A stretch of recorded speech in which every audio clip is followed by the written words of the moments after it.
हरे कृष्णा। कैसे हो आप सभी लोग? आशा करती हूँ आप सभी परम मंगल में होंगे, स्वस्थ होंगे, अच्छे होंगे। तो आप में से ना बड़े सारे लोगों का ये प्रश्न है, नवरात्रि की चौकी कब बैठानी है, चौकी के सामान का क्या करना है। एक एक करके पूरी डिटेल बता रही हूँ कि नवरात्रि की चौकी कब बैठानी है। देखो, पहले जब हम छोटे थे ना तो हमें इतनी जानकारी नहीं होती थी। हम लोग क्या करते थे, सुबह सुबह नौमी वाले दिन कन्या पूजन किया, हम लोगों ने अच्छे से माता रानी का प्रसाद, छोले हो गए और चने हो गए, ये सभी चीज़ें हम लोगों ने खाई। और उसके तत्पश्चात हम लोग माता रानी की शाम के समय, शाम से पहले ही चौकी हटा देते थे। लेकिन शास्त्रों में ये सब एकदम गलत है, हमको ऐसा नहीं करना चाहिए। होना बहुत ज़्यादा ज़रूरी होता है। तो इस बार नवरात्रि है जो प्रारंभ हुई है 19 तारीख से, और 27 तारीख को सुबह सुबह 10 बजे ख़त्म हो जाएगी। 10 बजे के बाद आपकी 10वीं तिथि लग जाएगी और आप 27 तारीख को भी चौकी हटा सकते हो। लेकिन चौकी हटाने से पहले सबसे पहले आपको कुछ काम करना है। सबसे पहले 9 दिन तक तो आपने माता रानी की पूजा अर्चना वंदना करी है, उसके बाद आपको हनुमान जी की पूजा अर्चना वंदना करनी है।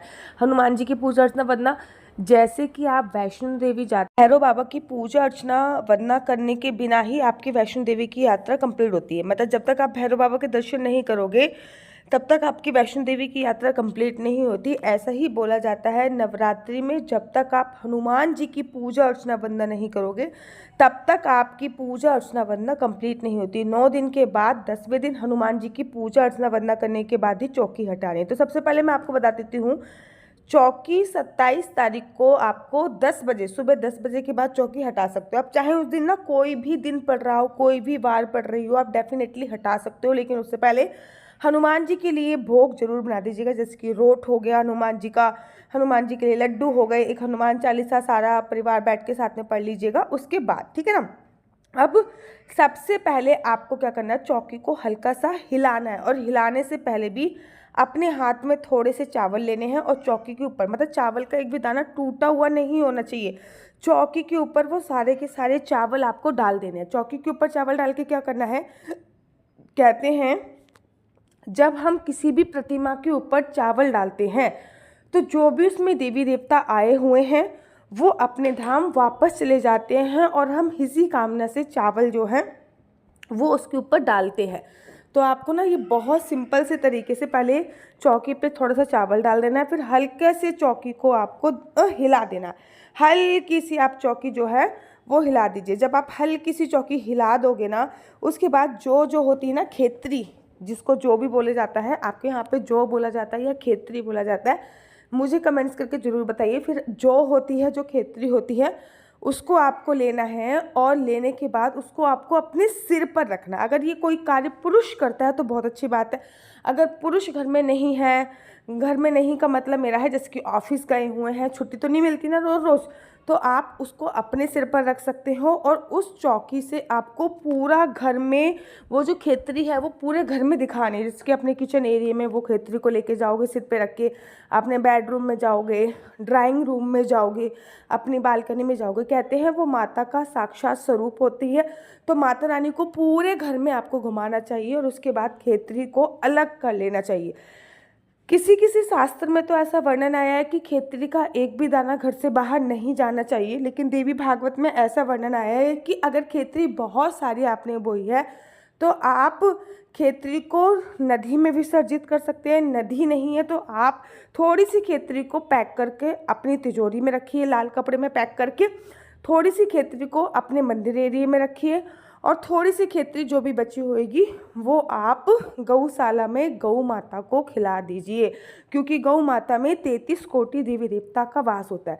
अब जो आपकी खेतरी है, जो आपके जो हैं, जो की जो मिट्टी है वो आप किसी भी गमले में डाल सकते हैं। जो का जो बर्तन है वो आप धोकर धूप में सुखा लीजिए, उसको दोबारा यूज़ किया जा सकता है। और अगर आप सामर्थ्यवान है कि आप उसको यूज़ नहीं करना चाहते तो वो आप किसी भी नदी में विसर्जित कर सकते हैं। मिट्टी से नदी गंदी नहीं होती है। अगला होता है हमारे घर का कलश, मतलब जो हमने मंदिर पे कलश रखा हुआ है, उस कलश का सबसे ऊपर तो होता है नारियल। उस कलश के नारियल में देखो 2 चीज़ें आती हैं। पहली बात तो उस कलश के नारियल को अगर आपने 2 नारियल रखे हैं, क्योंकि अगर आपने पहले की मेरी वीडियो देखी होंगी ना तो मैंने बार बार बोला है 2 नारियल रखो, 2 नारियल रखो। एक नारियल जो जिसमें हमने पूजा अर्चना वंदना करी है 9 दिन तक माता रानी की, तो वो बहुत अभिमंत्रित नारियल हो जाता है। उसको आपको अपने मंदिर एरिया में रखना होता है। दूसरा नारियल फोड़ के प्रसाद स्वरूप सबको खाना होता है। लेकिन अगर आपने एक ही नारियल रखा है तो उसको फोड़कर प्रसाद स्वरूप सबको खाना होता है। अब आप कहोगे दीदी 9 दिन तक तो हमने इस कलश की पूजा अर्चना वंदना करी, नारियल की पूजा अर्चना वंदना करी, अब इसको फोड़ के खा रहे हो। जो मैंने चावल डलवाए हैं ना, इससे जितने भी देवी देवता का कलश में आगमन हुआ था, जितने भी देवी देवता का नारियल में आगमन हुआ था, सभी के सभी अपने धाम विराजमान हो जाते हैं। तो फिर ये जो नारियल है ना, 9 दिन की पूजा अर्चना वंदना करने के बाद बहुत ज़्यादा अभिमंत्रित हो जाता है। तो इस नारियल को प्रसाद स्वरूप सबको खाना चाहिए।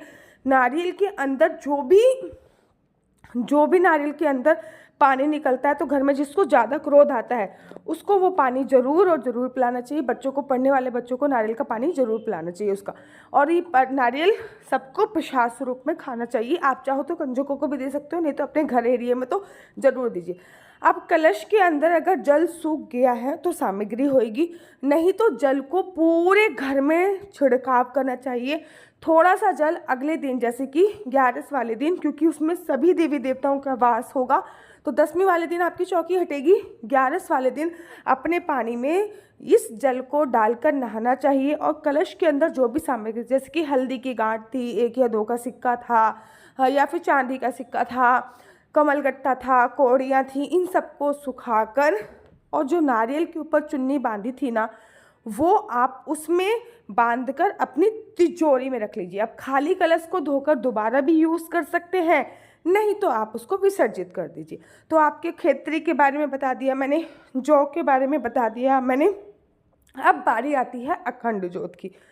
तो आपके पास जो भी अखंड ज्योत आपने जलाई हुई है, 9वीं वाले दिन से रात से ही, जैसे कि 26 तारीख की रात से ही उसमें थोड़ा थोड़ा तेल डालना कम कर दीजिएगा। थोड़ा थोड़ा तेल डालना कम कर दीजिएगा और वो अपने आप शांत हो जाए, उस लेवल तक तेल डालिए। देखिए 10वीं तक वो सुबह सुबह 10-11 बजे तक जले, उसके बाद वो आराम से धीमे धीमे करके शांत हो जाए। उसको फूंक मार के नहीं बुझाना, किसी भी प्रकार से नहीं बुझाना, उसको अपने आप ही शांत होने देना है। उसके तत्पश्चात उसमें अगर कोई भी तेल है तो वो तेल छान कर, क्योंकि तेल काला हो गया होगा, छान कर उसको धूप लगा लीजिएगा, ताकि वो जो तेल है ना बहुत अभिमंत्रित हो गया है, किसी को नज़र लग रही है, कुछ लग रही है, तो वो तेल यूज़ कर सकते हैं। बत्ती हम हवन में डाल सकते हैं, और अखंड ज्योत का जो दिया है वो हम धोकर दोबारा से यूज़ कर सकते हैं। अखंड ज्योत के नीचे चावल होंगे, कलश के नीचे चावल होंगे, आपके जहाँ पे आपके जो खेतरी उगे थे उसके नीचे भी आपको चावल मिलेंगे। तो इन सभी चावल को आप पक्षियों को डाल सकते हैं। अब माता रानी की कोई भी प्रतिमा, अगर मिट्टी की प्रतिमा है तो उनको विसर्जित कर दीजिएगा। अगर माता रानी की धातु की प्रतिमा है तो उसको अपने मंदिर में स्थापित कर दीजिएगा। कोई मूर्ति है तो मंदिर में स्थापित कर दीजिएगा। गणेश जी की प्रतिमा भी मंदिर में स्थापित कर दीजिएगा। और जो भी सामग्री वहाँ पे होती है, जैसे कि श्रृंगार का सामान, कुछ अपने लिए निकाल कर बाकी सामान आप दान कीजिएगा। तो ये पूरा होता है चौका पे, मतलब चौकी पे जो कपड़ा लगा होता है उसको हम धोकर दोबारा यूज़ कर सकते हैं, या फिर किसी भी ब्राह्मण को हम दान दे सकते हैं। चौकी को हटाने के बाद अच्छे से पोछा लगा के वहाँ पे एक स्वास्तिक बनाकर एक दीपक जरूर जलाना चाहिए। तो चौकी आप 27 तारीख को 10 बजे के बाद कभी भी हटा सकते हो। राहु काल का समय आपको विशेष तौर पर देखना है कि राहु काल का क्या समय है, उसके बाद आप चौकी हटा दीजिएगा। याद रखिएगा, रामनवमी का जिन्होंने व्रत रखा है वो उसके अगले दिन ही चौकी हटाएंगे। तो मेरा नंबर आपको नीचे स्क्रीन पे दिख रहा है। मेरा नंबर है 4/9-20-25-65। I repeat again, 4/9-20-25-65। आपका बच्चा जॉब करेगा या बिजनेस करेगा? बिजनेस करेगा तो किस फील्ड में बिजनेस करेगा? जॉब करेगा तो किस सेक्टर में जॉब करेगा? क्या है आपके बच्चे का लकी नंबर? क्या है आपके बच्चे का लकी कलर? क्या कुंडली में राजयोग है या नहीं? कुंडली में संतान प्राप्ति का योग है नहीं? ये सभी जानकारी आप इसे कुंडली के माध्यम से प्राप्त कर सकते हैं। याद रखिए, कुंडली देखना बिल्कुल भी फ्री नहीं है। कुंडली देखने के थोड़े से चार्जेस हैं। और इस नंबर पे मुझसे किसी भी प्रकार से कोई भी क्वेश्चन आंसर पूछने के लिए फ़ोन मत कीजिएगा, क्योंकि ये नंबर केवल और केवल मैंने कुंडली दिखाने के लिए दिया हुआ है। राधे राधे, हरे कृष्णा। तो यहाँ पे हम आप लोगों के लिए लेके आए हैं असली तुलसी माला। विभिन्न विभिन्न प्रकार की हमारे पास असली तुलसी माला है। 30 रुपये से प्रारंभ होकर हमारे पास 1100 रुपये तक की तुलसी माला है। जप माला है, गले में पहनने वाली तुलसी माला है, 1 राउंड की तुलसी माला है, 2 राउंड की तुलसी माला है, 10 साल तक चलने वाली तुलसी माला है, और डबल राउंड की तुलसी माला है, 3 राउंड की तुलसी माला है, गांठ वाली जपने वाली माला है, बिना गांठ की जपने वाली माला है, राधा नाम के लॉकेट वाली माला है और लैब सर्टिफिकेट द्वारा प्रमाणित तुलसी माला है, जिसमें हम आपको लैब का सर्टिफिकेट देंगे कि ये असली है या नकली है। बहुत सारी तुलसी मालाएं हम आपके लिए लेके आए हैं। न केवल हम आपके लिए तुलसी माला का कलेक्शन लेके आए हैं, अपितु लड्डू गोपाल की असली तुलसी माला जिस पे राधा नाम का लॉकेट है, लड्डू गोपाल के लिए वैजंती माला, लड्डू गोपाल के लिए चंदन माला भी हम लोगों के लिए लेके आए हैं। और लड्डू गोपाल की तीनों माला का सेट है, तुलसी माला, चंदन माला और वैजंती माला का सेट भी लेके आए हैं। साथ ही के साथ हम आपके लिए रुद्राक्ष के असली ब्रेसलेट, पानी में डालने वाला रुद्राक्ष, एक मुखी रुद्राक्ष से लेकर 14 मुखी रुद्राक्ष तक हमारे पास सारे लैब टेस्टेड रुद्राक्ष अवेलेबल हैं। आप हमसे ओरिजिनल रुद्राक्ष मंगा सकते हैं। ना केवल हमारे पास रुद्राक्ष अवेलेबल है, अपितु हमारे पास कानों में पहनने वाले राधा नाम के असली तुलसी के इयररिंग्स भी उपलब्ध हैं, जो कि अलग अलग डिजाइन, अलग अलग तरीके से आप लोगों को प्राप्त हो जाएंगे। ये राधा नाम के असली तुलसी के कानों के इयररिंग्स हैं और इसमें बहुत सारी वैरायटी हमारे पास उपलब्ध है।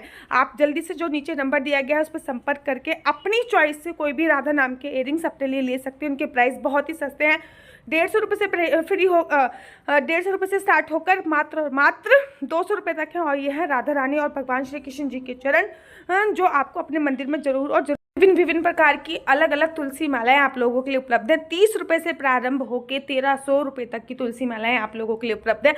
हम आप लोगों के लिए लेके आए हैं श्रीधाम वृंदावन की रज, 8 प्रकार की रज इसमें उपलब्ध है। न केवल एक सेवा कुंज की, निधि कुंज की, ललिता कुंड की, राधा कुंड की, कृष्ण कुंड की, निधि वन की, यमुना जी की, 8 जगह की ब्रज रज इसमें आपको उपलब्ध हो जाएगी।